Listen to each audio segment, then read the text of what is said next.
যে 3 দিন ধরে এই বাসার ভিতরে একজন নারী, একজন মা সে মারা গিয়েছে, কেউ তার খোঁজ খবর রাখেন না। তার যখন পচা দুর্গন্ধ ছড়িয়েছে তখনই বুঝতে পেরেছেন এখানে কোনো কি একটা কিছু গন্ধ আসে। আবারও মিরপুর পাওয়া গেল অর্ধগলিত সেলিনা আফরোজ নামে এক নারীর মরদেহ। আমি এখন যেখানে দাঁড়িয়ে আছি মিরপুর 6-এ, এই বাড়িটিতে তার মরদেহটি পাওয়া গেছে। এখানে এসে যতটুকু জানতে পারলাম তার 3 সন্তান, 2 মেয়ে 1 ছেলে, থাকেন কানাডাতে। গত 3 দিন আগে এই বাসায় সেলিনা আফরোজের মরদেহটি পড়ে আছে। গতকালকে রাত 3টার দিকে পুলিশ তার মরদেহটি উদ্ধার করে। বা এলাকাবাসীর কাছ থেকে যতটুকু জানতে পারলাম এখানে সেলিনা আফরোজ তিনি একাই থাকতেন। ভাগ্নির জামাইয়ের সাথে কথা বললাম, তিনি জানিয়েছেন যে তাকে তার পরিবারের সাথে থাকার জন্য অনেকবার বলা হলো, কিন্তু একাই এখানে বসবাস করলো। আসলে এই যে পুরো বিষয়টা আমার কাছে মনে হলো সামাজিক অবক্ষয়ে, নাকি আসলে আমরা সুশিক্ষায় শিক্ষিত হতে পারিনি। বিশ্বের উন্নত দেশে থাকেন তার 3 সন্তান, কিন্তু তারা কি তার মা বাবার খোঁজখবর নিচ্ছেন ঠিকঠাক মতন, নাকি নিচ্ছেন না? একের পর এক এই ঘটনাগুলো যে আমাদের দেশে গত 2 দিন আগেও মিরপুরে পাশের একটি গল্লিতে কিন্তু পাওয়া গেছিল, তাও একজন মায়ের মরদেহ। সেখানে তিনি 8 দিন মারা যাওয়া অবস্থায় ছিলেন। সেখানে তার পচা দুর্গন্ধ ছড়িয়ে যাওয়ার পরে আশেপাশের মানুষ এসে তাকে কিন্তু উদ্ধার করেছেন। আমাদের এই যে শিক্ষিত সমাজ বা সুশিক্ষিত সমাজ বা উচ্চশিক্ষিত সমাজ, এর দায় কে এড়াতে পারে?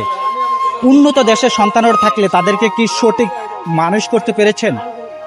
এই যে সেলিনা আফরোজ তিনি এই বাসায় তিনি মারা গিয়েছেন, কেউ তার কোনো খোঁজখবর রাখেননি বা কেউ কোনো তার সন্ধান পাননি। শেষ পর্যন্ত পুলিশ এসে তার মরদেহ উদ্ধার করেন এবং আমরা যতটুকু জানতে পারলাম যে গত 3 দিন আগে সে এই বাসায় মারা গিয়েছেন এবং তার মানে কিছু অংশ তার পচে গেছে এমনটাই বলছেন। এখানে আমরা সিকিউরিটি গার্ডের সাথে কথা বললাম, থাকতেন একাই থাকতেন এবং তার যে সে কারোর সাথে মিশতেন না এবং কারোর সাথে তেমন কোনো কথা বলতেন। তো 12 বছর ধরে এখানে একাই বসবাস করতেন। তিনিও এক সময় কানাডাতে ছিলেন, তার সন্তানের কাছে ছিলেন। এরপর থেকে তিনি কানাডাতে এসে এখানে এই বাসায় তিনি একে থাকেন। আরেকটি জিনিস যদি আমরা বলে থাকি, এই বাসার কিন্তু উপরে তার বোন থাকেন এমনটাই কিন্তু বলছেন, এবং এই যে পাশের যে বিল্ডিংটি আছে এই বিল্ডিংও তার আত্মীয় স্বজন থাকেন। তাহলে কেউ কি জানেন না যে 3 দিন ধরে এই বাসার ভিতরে একজন নারী, একজন মা সে মারা গিয়েছে, কেউ তার খোঁজ খবর রাখেন না। তার যখন পচা দুর্গন্ধ ছড়িয়েছে তখনই বুঝতে পেরেছেন এখানে কোনো কি একটা কিছু গন্ধ আসে, তার কোনো খোঁজ খবর পাচ্ছেন না। তারপরে তারা এখানে এসে পুলিশ এসে এই মায়ের মরদেহ উদ্ধার করে। আসলে যেই মা মারা গেলেন সেই মাকে আসলে কোনো অভিমানী মা ছিলেন? আসলে সন্তানের অবহেলায় দুঃখে দুঃখে তার এই জীবনটা শেষ হয়ে গেল। সত্যি বলতে কি, যে রিসেন্টলি একটা ঘটনা ঘটছে 513 নম্বরে। তো ওই ঘটনা পরে আমরা একটু ভয় পেয়ে যাই, কারণ আমাদের এখানে একজন থাকেন, উনি আসলে খুব স্বেচ্ছাচারী ছিলেন বলতে পারেন। উনি নিজে ইচ্ছা মতো চলতেন, উনি কার সঙ্গে কথা বলতেন না, দরকার না হলে কার সঙ্গে কথা বলতেন না, আবার দরকার না হলে উনি কারো ফোন রিসিভ করতেন না, এবং মানে ইচ্ছে মতো উনি নিজে ইচ্ছে মতো চলতেন। তো উনি কুরবানির মানে ঈদের 2 দিন আগে বোধহয় উনি ওনার ভাইয়ের ওয়াইফ ওনার সাথে কথা হয়। তো তারপরে কার সাথে কথা হয়নি। তো আমরা তার মধ্যে ওনার সাথে যোগাযোগ করার চেষ্টা করছি, মানে আমার শাশুড়ি পরিবার, তারপরে হচ্ছে এই পরিবার, মানে আমার ওনার ভাইয়ের পরিবার। তো কোনো সারা শব্দ নেই।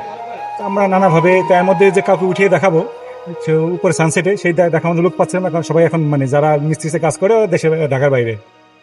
তো তারপরে আর ভালো লাগছিল না দেখে আমরা উৎকণ্ঠায় হয়ে পরে আমরা পুলিশে 999 ফোন দিই। ফোন দেওয়ার পরে 999 থেকে পুলিশ আসে। আসার পরে দেন পুলিশের অ্যাডভাইসে আমরা ফায়ার সার্ভিসে কল করি। ফায়ার সার্ভিসে কল করার পর দেন দরজা ভাঙা হয়, after that dead body recover হয়। ওনার নাম কি ছিল, আর ওনার যে হাজবেন্ড সন্তানরা তারা কোথায় থাকেন আসলে? আমি শুনেছি ওনার কানাডায় থাকেন। মোস্তফা মুবিন এটুকু জানি, মোস্তফা মুবিন শিবপুর পরি মনে আসছে না, বাট মোস্তফা মুবিন এটুকু মনে। উনি কোথায় আছেন বা কি করে? আর যে আমি শুনেছি কানাডায় থাকে, যে এখানে থাকেন তার নাম কি? তার নাম সেলিনা। আমি সত্যি বলতে কি আমি ডেড বডি দেখিনি, আমি আসলে ডেড বডি দেখার মতো সাহস আমার হয়নি বেসিক্যালি। সেলিনা আফরোজ। আপনি কি প্রতিবেশী? আমি প্রতিবেশী না, উনি যিনি মারা গেছেন উনি আমার খালা শাশুড়ি হন। আপনার নাম? আমার নাম হচ্ছে হায়দার। মানে আপনি সম্পর্কে আপনার? উনি আমার খালা শাশুড়ি হন, মানে ওনার ভাগ্নি। জি। কখন আপনারা ঘটনা জানতে পারছেন? কখন আসলে ঘটনা জানতে পারছি আসলে দরজা ভাঙার পরে। দরজা ভাঙছে কয়টার দিকে? আনুমানিক রাত 1-1:30 দিকে হবে, এরকম সময় ভাঙা হয়েছে। আমরা আসলে মানে টোটাল প্রসেসটা আসলে আমরা মানে লিগাল ভাবে করা হয়েছে। পুলিশ কল করা হয়েছে, নাম্বার ফার্স্ট 999 ফোন দেওয়া হয়েছে, দেন পুলিশ এসছে। পুলিশ আসার পরে পুলিশ অ্যাডভাইস অনুসারে ফায়ার সার্ভিস এসছে।